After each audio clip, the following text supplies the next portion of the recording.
Hello दोस्तों, स्वागत है आपका C tutorials by Get It Clear में। जैसा कि दोस्तों आपको पता है कि हमने आपसे प्रॉमिस किया है कि आपके आने वाले एग्जाम्स के लिए हम आपकी प्रिपरेशन करवाते रहेंगे। तो गाइज उसी प्रॉमिस को पूरा करते हुए हम आपके लिए फिर से सी का एक और रिवीजन सेट लेके आए हैं, जिसमें हमने आपके लिए कुछ बहुत ही उम्दा थ्योरेटिकल और आउटपुट पहचानने वाले क्वेश्चंस लेके आए हैं। तो गाइज देखते हैं आज का हमारा पहला क्वेश्चन क्या कहता है।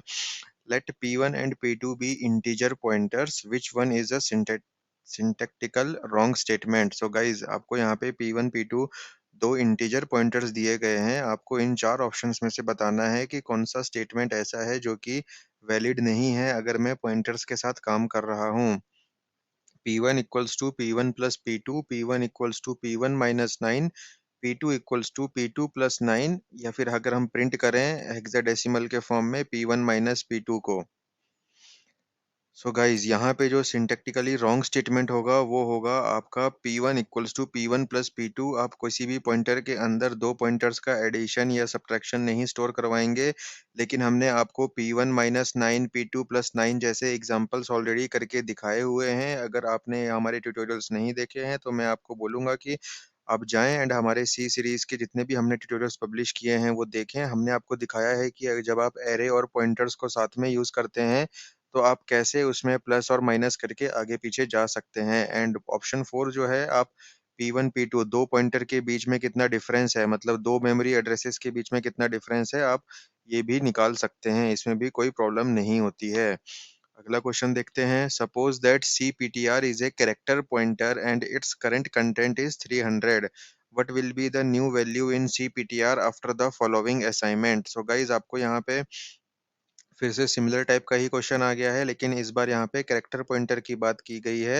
एंड ये बोला गया है अगर कैरेक्टर पॉइंटर जो है उसका जो कंटेंट है वो 300 है, तो अगर आप उसमें CPTR+5 करेंगे तो न्यू वैल्यू जो CPTR की होगी after the this particular statement जो हमने लिखा है CPTR इक्वल्स टू CPTR+5 क्या होगी। तो गाइज इसके लिए सबसे ज़्यादा ज़रूरी है कि आपको ये पता होना चाहिए कि कौन सा डेटा टाइप जो है वो कितनी मेमोरी लेता है। अगर मैंने कैरेक्टर की बात की है तो कैरेक्टर में जब मैं 5 आगे चले जाऊंगा, मतलब मेरे सिर्फ 5 बाइट्स ही बड़े होंगे या 5 बिट्स ही बड़े होंगे, अगर आप बिट्स के फॉर्म में याद रखते हैं तो, बट ये बाइट्स होता है। तो एक कैरेक्टर जो है वो 1 बाइट मेमोरी लेता है गाइज। 1 बाइट मेमोरी अगर आप ले रहे हैं, अगर आप 5 कैरेक्टर आगे उसमें ऐड कर देते हैं तो आपका जो नया कंटेंट बनेगा वो बनेगा 305। सिमिलरली अगर आप इंटीजर की बात करेंगे तो एक इंटीजर 4 बाइट लेगा। अगर आप एक इंटीजर पॉइंटर में +5 कर देंगे तो आपका वहाँ पे 5 into 4 मतलब आपके 20 पॉइंट्स ऐड हो जाते हैं। तो यहाँ पे आंसर 320 हो जाता है उस केस में। तो गाइज आप लोगों को ये बहुत ही अच्छे से ध्यान में रखना है कि कौन सा डेटा टाइप मेरी कितनी मेमोरी लेता है। ओके गाइज, आगे बढ़ते हैं। Which is the valid expression in C language. तो गाइज यहाँ पे आपको वेरिएबल नेम डिक्लेरेशन से रिलेटेड एक एक्सप्रेशन दिया गया है एंड उसमें वैल्यू भी असाइन की गई है। आपको ये पहचानना है कि इनमें से कौन सा एक्सप्रेशन जो है वो वैलिड है। सो गाइज यहाँ पे पहला, तीसरा और चौथा तो मुझे एकदम इनवैलिड लग रहे हैं। तीसरा और चौथे में तो वेरिएबल नेम ही गलत है, उन्होंने बीच में स्पेस ले लिया है my num के। एंड डबल इक्वल्स टू हम कभी भी असाइनमेंट करने के लिए यूज नहीं करते हैं, ये हमेशा कंपेयर करने के लिए यूज होता है। तो इनिशियलाइजेशन में ऑप्शन 4 तो बिल्कुल गलत है। ऑप्शन 3 वेरिएबल नेम के हिसाब से गलत है। ऑप्शन 1 जो है उसमें आपको मैंने बताया था कि जब हम वैल्यू असाइन करते हैं आपको वहाँ पे किसी भी कंट्री का फॉर्मेट स्पेसिफाई करते हुए कुछ बताने की ज़रूरत नहीं पड़ती है, क्योंकि ये जो हमने 1 लाख दिखाया है वहाँ पे उसमें जो कॉमा लगा दिया है ये आपको करने की ज़रूरत नहीं पड़ती है। तो हमारा जो ऑप्शन 2 होगा ये बिल्कुल सही होगा। आगे बढ़ते हैं। What will be the output of this program. तो गाइज यहाँ पे आपको एक फॉर लूप दिया गया है। आई जो है 3 से स्टार्ट होगा। आई की जो कंडीशन है वो <15 होनी चाहिए एंड आई को हम इंक्रीमेंट कर रहे हैं 3 से। अंदर हमने क्या किया हुआ है, आई को प्रिंट कराया है एंड प्लस प्लस आई किया हुआ है। तो आपको ये पहचानना है कि ये लूप कितने टाइम चलेगा एंड मेरी क्या क्या वैल्यू प्रिंट होगी। मैं आपको थोड़ा सा टाइम यहाँ पे दे देता हूँ, क्या आप सोच सकते हैं। यहाँ पे ध्यान देने वाली बात ये है, मतलब मैं आपको एक हिंट दे रहा हूँ ये, कि यहाँ पे मेरा आई जो है वो दो जगह इंक्रीमेंट हो रहा है, खाली फॉर लूप में नहीं हो रहा है। तो इसका जो आंसर बनेगा गाइज वो बनेगा 3, 7 एंड 11, क्योंकि आपको पता होगा यहाँ पे ऊपर फॉर लूप में मेरा आई जो है वो 3 से इंक्रीज हो रहा है एंड नीचे जब मैं प्लस प्लस आई कर रहा हूँ वहाँ पे मेरा आई उस लाइन एग्जीक्यूट होने के बाद एक बार ऑलरेडी इंक्रीमेंट हो रहा है। मतलब हर एक फॉर लूप के साथ मेरा आई जो है वो 4 से बढ़ रहा है। जब पहली बार ये 3 के लिए चला था, तो अगली बार ये सीधे 4 प्लस होकर के चलेगा, मतलब 7 के लिए, फिर 4 प्लस होकर के 11 के लिए एंड फिर 4 प्लस होकर के 15 के लिए। लेकिन मेरा जो कंडीशन है वो है i इज़ लेस देन 15, तो 15 वाला यहाँ पे प्रिंट नहीं होगा, तो मेरा जो प्रिंट होंगे वो होंगे 3, 7 and 11। Study the following array definition. मैंने यहाँ पे एक इंटीजर का एरे लिया है 10 एलिमेंट्स का, जिसके अंदर मैंने 3 ही एलिमेंट स्टोर कराए हैं 3 3 3। Which of the following statement is correct. आपको बताना है इनमें से कौन सी स्टेटमेंट सही है। num 9 is the last element of the array num। The value of the num 8 is 3। The value of the num 3 is 3। None of the above. So guys, क्या आप इसका आंसर सही से पहचान सकते हैं? जी, इसका आंसर होगा num line is the last element of the array num। ये तो हमने आपको बताया था कि num से अगर आपको एरे से उसको फेच करने लगना है इंडेक्स वाइज़, तो आपका जो होगा वो होगा num 0 से लेके num 9, मतलब 10 एलिमेंट्स आपके हो जाएँगे। num 8 इज़ 3, ये तो बिल्कुल गलत है क्योंकि मैंने सिर्फ़ 3 ही एलिमेंट स्टोर करवाए हैं। num 3 इज़ 3, ये भी गलत है गाइज़, क्योंकि मेरा जो है num 0, num 1 और num 2 पे वैल्यू है। num 3 के बाद मेरे एरे में कोई भी वैल्यू नहीं है। ओके, तो इसका आंसर होगा num 9 is the last element of the array, लेकिन फिलहाल के लिए वो अनडिफाइन या फिर आपको गार्बेज वैल्यू रिटर्न करेगा अगर आप इसको फेच करेंगे तो। What does this statement mean? a minus equals to b plus 1। So guys, क्या आप इसको एक्सप्रेशन को अगर मैं नॉर्मल फॉर्म में लिखना चाहूँ तो इनमें से किस तरीके से मैं इसको लिख सकता हूँ? a equals to a plus b plus 1, a equals to a minus b plus 1, a equals to a plus b minus 1, a equals to a minus b minus 1। इसका जो answer a equals to a minus B plus 1 अगर आप लोगों को लग रहा है तो ये बिल्कुल गलत है। इसको अगर आप चला के देखेंगे तो इसका जो आंसर होगा वो होगा a equals to a minus B minus 1। Okay guys, अगर आप यहाँ पे a और b की वैल्यू को 10 ले लेंगे तो अपना जो आंसर आएगा वो आएगा -1। ऐसा क्यों? क्योंकि 10 माइनस 10 a से b कट जाएगा एंड -1 का -1 रह जाएगा। ऐसा इसलिए होता है गाइज क्योंकि राइट हैंड साइड पे जो भी एक्सप्रेशन है वो एक्चुअल में उसको ब्रैकेट के अंदर कंसीडर कर लेगा जब उसको वो एक्सपेंड करेगा अपने माइनस वाले ऑपरेटर को। तो वो क्या करेगा, a equals to a minus and b plus 1 जो होगा वो ब्रैकेट के अंदर हो जाएगा।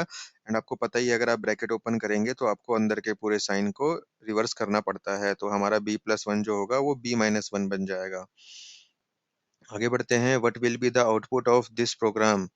यहाँ पे हमने क्या किया है, एक कैरेक्टर पॉइंटर लिया है जिसमें हमने हेलो एंड वहाँ पे हमने कोई लाइन ब्रेक भी नहीं की है, हमने सेमीकोलन सीधे नेक्स्ट लाइन में दिया है। तो गाइस, पहली बात तो ये है कि क्या ये प्रोग्राम कंपाइल होगा कि नहीं होगा? अगर होगा तो इसका क्या आउटपुट होगा? हमने इस पॉइंटर को सिर्फ प्रिंट करने का काम किया है। अगर ये प्रिंट होगा तो ये पूरी की पूरी स्ट्रिंग प्रिंट करेगा। तो स्ट्रिंग के अंदर कितनी वैल्यू होगी? हेलो वर्ल्ड होगा, हेलो होगा, खाली वर्ल्ड होगा, या फिर हेलो विदाउट कॉमा होगा, या फिर ये कंपाइल एरर होगा? ऐसा पॉसिबल ही नहीं है। तो गाइज, इसका जो आंसर होगा वो होगा हेलो वर्ल्ड। ऐसा क्यों होगा? क्योंकि ये पॉइंटर्स के साथ अगर आप थोड़ा सा भी प्रैक्टिकल करेंगे, हमने आपको ऑलरेडी प्रैक्टिकल सेशंस करके दिखाए हुए हैं, अगर आपने उसमें थोड़ी सी और प्रैक्टिस की होती तो आपको ये समझ में आ जाता। अगर आप किसी भी तरीके से देखिए, मैंने नीचे 3 तरीके से आपको लिख के दिखाया है। मैंने बीच में कहीं पे भी सेमीकोलन का यूज़ नहीं किया है, सिर्फ लास्ट में वर्ल्ड के बाद ही हम सेमीकोलन का यूज़ कर रहे हैं। तो आप किसी भी तरीके से लिखेंगे, ये पूरी की पूरी को एक ही स्ट्रिंग कंसीडर करेगा। मतलब आपके हेलो और गेट इट क्लियर के बीच में जो ये सेमीकोलन क्लोज और open, sorry, inverted commas close और ओपन हो रहे हैं, इसको वो कंसीडर ही नहीं करेगा। इसको एक ही स्ट्रिंग कंसीडर करेगा जब तक इसको सेमीकोलन नहीं मिल जाएगा। अगर आप इन इन्वर्टेड कॉमास के बीच में कहीं पे न्यू लाइन कैरेक्टर दे देंगे तो वो न्यू लाइन में ब्रेक भी कर देगा उसको, लेकिन वो पूरी की पूरी एक ही स्ट्रिंग को कंसीडर करेगा, चाहे जब तक उसको सेमीकोलन नहीं मिल जाएगा। आगे बढ़ते हैं। What will be the following, which of the following statement will is not true? A pointer to an int and a pointer to a double are of the same size. ये तो guys मैंने आपको बताया था, pointer का size हमेशा same ही होगा। Type of किस किस टाइप का वो डेटा स्टोर कर रहे हैं इससे कोई मैटर नहीं करता, क्योंकि उसको स्टोर तो सिर्फ मेमोरी एड्रेस ही करना है जो कि एक ही लिमिट के होंगे, या फिर जो भी सिस्टम के अंदर मेमोरी एड्रेसेस होंगे वो पर्टिकुलर लिमिट के होंगे। तो इसलिए पॉइंटर का साइज कभी भी वेरी नहीं करता। उसके अंदर किस टाइप का डेटा है जो वो एड्रेस होल्ड करता है, उस एड्रेस पे किस टाइप का डेटा है, उससे इसको कोई फर्क नहीं पड़ता है। A pointer must point to a data item on the heap free store. अगला पॉइंट क्या कहता है? A pointer can be reassigned to point to another data item.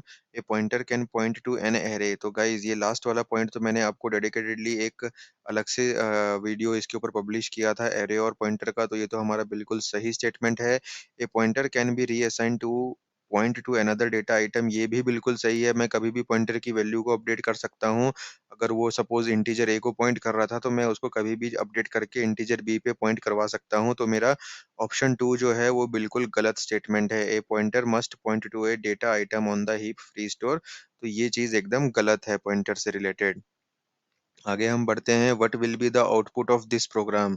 यहाँ पे गाइस क्या किया गया है, A10 B20 लिया गया है, A equals to A plus B किया गया है, B equals to A minus B किया गया है, A equals to A minus B कर दिया गया है, प्रिंट एफ किया गया है A और B की वैल्यू को लास्ट में। तो गाइज ये जो प्रोग्राम है ये मैंने आपको ऑलरेडी बताया हुआ है कि ये नंबर स्वैपिंग का प्रोग्राम है। अगर आप पहली लाइन देखें, A equals to A plus B, मतलब A के अंदर जो नई वैल्यू आ चुकी होगी वो हो जाएगी A प्लस बी मतलब 30। फिर हम क्या करेंगे, बी के अंदर 30 - बी मतलब 30 - बी का करंट वैल्यू है 20, तो बी के अंदर अब नई वैल्यू आ जाएगी 10। देन हम थर्ड लाइन में क्या करेंगे, A equals to A minus B, A की जो वैल्यू 30 हो चुकी है माइनस बी की जो नई वैल्यू है 10, उसको माइनस करके हम ए में असाइन कर देंगे तो ए में हो जाएगा 20। तो इससे क्या हो जाएगा, ए और बी की वैल्यू स्वैप हो जाएंगी और A equals to 20 and B equals to 10 print होगा। ये गाइस सिंपल सा स्वैपिंग का एक प्रोग्राम होता है, अगर आपने ये ऑलरेडी प्रैक्टिस किया होगा तो। What will be the output of this program. तो गाइस आपको यहाँ पे देखना है कि I int I equals to 065, J equals to 65 and printf करवा दिया है हमने आई और जे को। तो क्या गाइज ये पॉसिबल है कि मैं आगे ऐसे जीरो जीरो लिख सकता हूँ? तो गाइज यस, ये बिल्कुल पॉसिबल है। मैंने आपको इसका ऑलरेडी प्रैक्टिकल भी करके दिखाया हुआ है। ओके गाइज, जब हमने कन्वर्जन्स देखे थे तब भी हमने आपको दिखाया था कि ये कैसे वैल्यूज को कन्वर्ट करता है। एंड अब इसका जो आउटपुट होगा वो क्या होगा गाइज, वो होगा 5365। ऐसा क्यों होगा? The value 065 is an octal value and it is equal to the decimal value 53। And हमारा जो सी का कंपाइलर है वो हमेशा आपको डेसिमल वैल्यूज ही प्रिंट करता है, या फिर हर चीज को डेसिमल में कन्वर्ट करके ही प्रिंट करता है अगर आपने वहाँ पे उसको इंटीजर लिखा हुआ है। तो अगर आप इंट आई इक्वल्स टू, जैसे हम कैरेक्टर भी स्टोर कर देते हैं, तो उसकी भी वो आस्की वैल्यू, जो इंटीजर आस्की वैल्यू होती है वो प्रिंट करता है, ना कि कैरेक्टर को प्रिंट करता है। ओके गाइस, तो गाइज आज के हमारे ट्यूटोरियल में इतना ही। आई होप ये क्वेश्चंस आपको काफ़ी हेल्पफुल होंगे एंड आपको ये वीडियो अच्छा लगा होगा। तो गाइज इस वीडियो को लाइक करें, शेयर करें एंड हमारे गेट इट क्लियर चैनल के साथ बने रहें। Thank you.